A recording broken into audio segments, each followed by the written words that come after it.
Joining us right now is Dr. Scott Gottlieb. He's a former FDA commissioner and a CNBC contributor who also serves on the boards of both Pfizer and Illumina.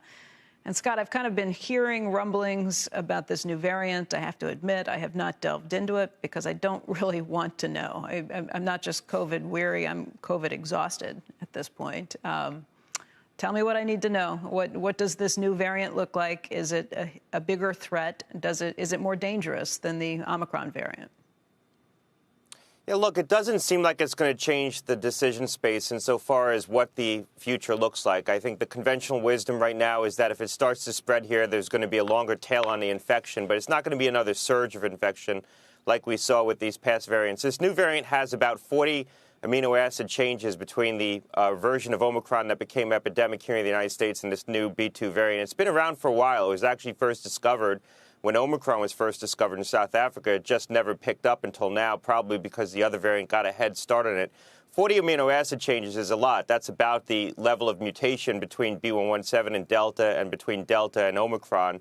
But most of those mutations are not in the receptor binding domain, the spike protein, the part of the antibody, part of the antigen, the virus, that we develop our best antibodies against. Most of them are in what's called the N-terminal domain, a part of the virus that we don't necessarily develop what we call neutralizing antibodies against. So the antibodies and the immunity you've acquired from Omicron infection should be protective against this new variant, and that should persist for a period of time.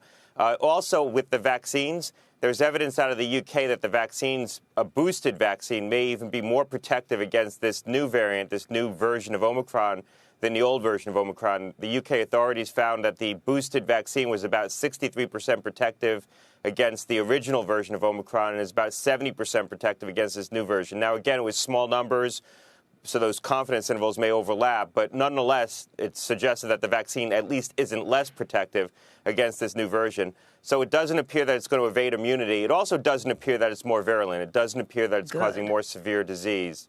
Good. Let's talk about that, too, because I know the numbers have gone up in hospitalizations for the variant with Omicron going through. You know, a lot of people have gotten it. It's shut down schools all over the place. I think Missouri is the latest place where they've had at least 62 school districts that have been closed, at least temporarily, because of what's been floating through. But I also know a 102-year-old who got it and was fine even after she just got out of the hospital. I know a 98-year-old who got it and was fine. And I know a cancer patient who got it and barely had the sniffles.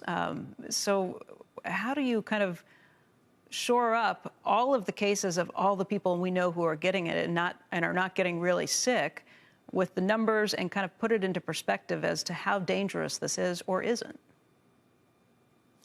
Look, it's highly variable how you're going to respond to any infection. Some people have a mild course, some people have a very severe course, and different people have different levels of immunity to this virus. And so it's hard to draw conclusions from these anecdotes. The bottom line is, on the whole, this is less virulent. The reason why we're seeing such big waves of hospitalizations and deaths, we've reached really very high numbers of deaths from this virus, is because just the sheer number of people that are being infected. There's no modern correlate for how many people have been infected so quickly from this virus. We will have infected over an 8-week period, probably 50% of the U.S. population. Wow. To compare that against flu, we will infect 10 to 15% of the population with flu over a 16-week period. Wow. So there's no modern proxy for what's happened here with the scope of the spread of this infection.